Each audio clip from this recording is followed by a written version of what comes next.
د غزنی ولایتي ادارې څو ورځې وړاندې د اطلاعات او کلتور ریاست په مشرۍ یوې کمیټې ته دنده وسپارله چې په ښار او ولسوالیو کې د هغه لوحو او بنرونو څارنه او اصلاح وکړي چې په بهرنیو ژبو لیکل شوي او یا پکې د اسلامي اصولو او افغاني دودونو خلاف انځورونه او رسامي چاپ شوي وي.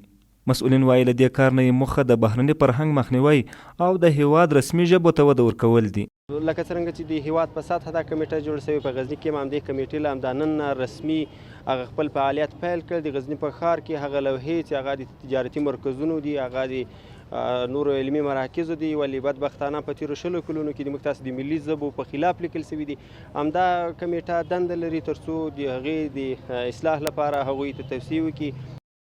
په ورته مهال د غزني اوسیدونکي د اسلامي امارت دغه کړنه ستایي او غوښتنه کوي چې د ټولو هغو رواجونو مخه ونیسي چې د اسلام او اصیل افغاني کلتور خلاف وي او په یوه او بله بهانه د پردیو لخوا افغانستان ته راوړل شوي دي.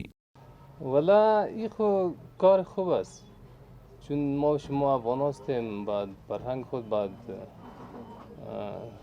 خود ما باید ارزش بدیم که فرهنگ خود ما پیش بره. کلماتی که از خارجی استفاده کردن نباید استفاده بکنن. از کلمات افغانستان مثال از کلمات دری از زبان خود ما باید استفاده بکنن. د یادونې وړ ده چې څو ورځې وړاندې د اطلاعات او کلتور وزارت په ټول هیواد کې خپله اړونده ریاستونو ته دنده وسپارله چې له ولایتي ادارې سره په همغږۍ ټولې هغه لوحې او بنرونه اصلاح کړي چې د اسلامي شریعت خلاف او د هیواد له شته قوانینو سره په ټکر کې وي.